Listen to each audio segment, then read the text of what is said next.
JIB examination qualify करने के लिए अगर आप सिंगल अटेम्प्ट में, एक ही अटेम्प्ट में सारे पेपर, सारे जो सब्जेक्ट हैं उनका पेपर देते हैं और सारे सब्जेक्ट्स में आपका मिनिमम स्कोर 45 है, ओवरऑल आप 50% स्कोर करते हैं यानी कि 200 या प्लस आपका स्कोर है, तो आप जैब क्वालिफाइड माने जाते हैं। मान लीजिए आईएफएस में आपके 45 आए, पीपीबी में भी 45 आए, एएफएम में भी 45 है और आरबीडब्ल्यूएम में आपने 80 स्कोर कर लिया, तो मिनिमम हर सब्जेक्ट में आप 45 स्कोर कर रहे हो और ओवरऑल आपका स्कोर जो है वो 200 में से 50% आप स्कोर कर रहे हैं, तो आप जैब क्वालिफाइड माने जाते हैं।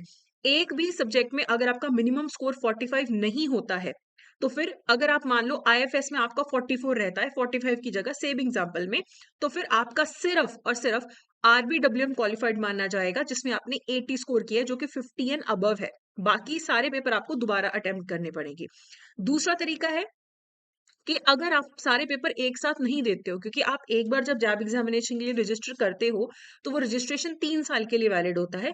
3 साल में 6 बार पेपर होगा और इनमें से कोई 5 अटेम्प्ट्स में आपको सारे पेपर क्लियर करने हैं।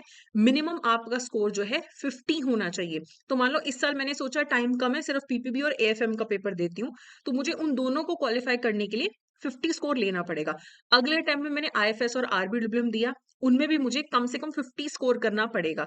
लेकिन ये 50-50 स्कोर करने के लिए भी मुझे 3 साल में 5 अटेम्प्ट मिलेंगे, तभी मेरा जैब क्वालिफाइड माना जाएगा। नहीं तो फिर अगर 5 अटेम्प्ट्स में सारे पेपर आप नहीं क्लियर कर पाते, फिर आपको दोबारा से रजिस्ट्रेशन करके दोबारा से सारे पेपर आपको क्वालिफाई करने पड़ेंगे।